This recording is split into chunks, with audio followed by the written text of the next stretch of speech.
Hi, in this video I'll help you get to know your car a little better. At the end of this video I've put together a straightforward infographic that summarizes all the key points. Like, subscribe and comment below. It really helps. So there it is, that little glowing light on your dashboard that just has a way of making your heart sink, right?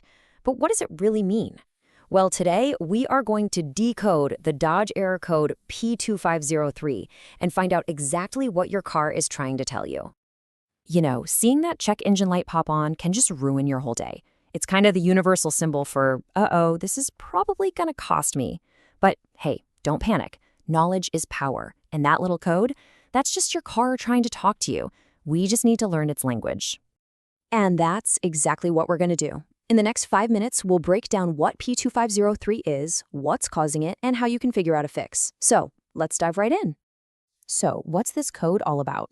At its heart, P2503 is pointing its finger directly at a problem with your car's electrical power, specifically its charging system. The official definition is charging system output low, and in plain English, it just means your car's electrical system isn't getting enough juice to run everything and keep that battery topped off. Now, the system behind all this is called the electronic voltage regulation, or EVR for short. Think of it like the power grid manager for your car. Its one and only job is to keep the voltage at the perfect level. When that level drops, the EVR throws up a red flag, and that flag is the P2503 code. So what's that perfect level? Well, ideally, your car's charging system should be humming along somewhere between 14.1 and 14.7 volts when you're just idling. If the output dips below that sweet spot, that's when you've got trouble, and that's when the code gets triggered. Okay, so we know what the problem is, but what about why it's happening? When this code pops up, there are a few usual suspects that we need to investigate. Let's line them up. This gives us a really great bird's eye view. We're looking at a few possible culprits here. Everything from mechanical parts, like the drive belt and the alternator, all the way to the car's main computer, the PCM. The biggest takeaway here is that the right fix really depends on finding the actual root of the problem. Let's start with our prime suspect, which is often the most common and, thankfully, the easiest one to check, the drive belt and its tensioner. This belt is what physically makes the alternator spin and generate all that power. It's pretty simple, really. If this belt is loose, if it's all cracked, or if it's snapped completely, well, the alternator can't spin right or at all. And hey, even if the belt is good, a bad tensioner can't keep it tight enough to do its job. Bottom line, no spin, no power, and hello, P2503. All right, next up in the lineup is the heart of the charging system itself, the alternator. If that belt looks fine, then you gotta look at the thing it's supposed to be spinning. You know, a failing or completely dead alternator is a super common cause for this code. It's the generator for your car, and when it decides to quit, the whole system goes down with it. The good news, for most cars, it's a pretty accessible part, so replacing it is a fairly straightforward job for a mechanic. And now we get to the brains of the whole operation, the Powertrain Control Module, or PCM. This is your car's main computer, and it's the thing that actually controls that electronic voltage regulation system we mentioned earlier. So if the PCM itself is on the fritz, it can get a bad reading and trigger the code, even if your alternator and belt are in perfect shape. Now, this is less common for sure, but a bad PCM is a real possibility, and you should know that replacing it is a much bigger and more expensive job.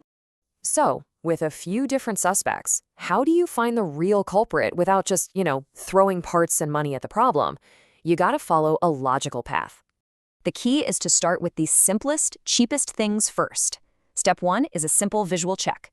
Just pop the hood and look at the drive belt. Is it worn out, cracked, or loose? If the belt looks okay, then you move to step 2, component testing. Most auto parts stores can test your alternator's output for free. And only if the belt and the alternator check out, then it's time for step 3, advanced diagnostics. And that means looking into the PCM and its wiring. All right, let's wrap things up with a quick-fire round of common questions to make sure you've got the whole picture. So, besides that annoying check engine light, what other symptoms might you actually feel or see when you're driving? Well, the symptoms can actually be pretty serious. Of course, you've got the check engine light, but you might also go to start your car and get nothing because the battery's dead. Or even worse, the car could stall out on you while you're driving as the electronics start to lose power.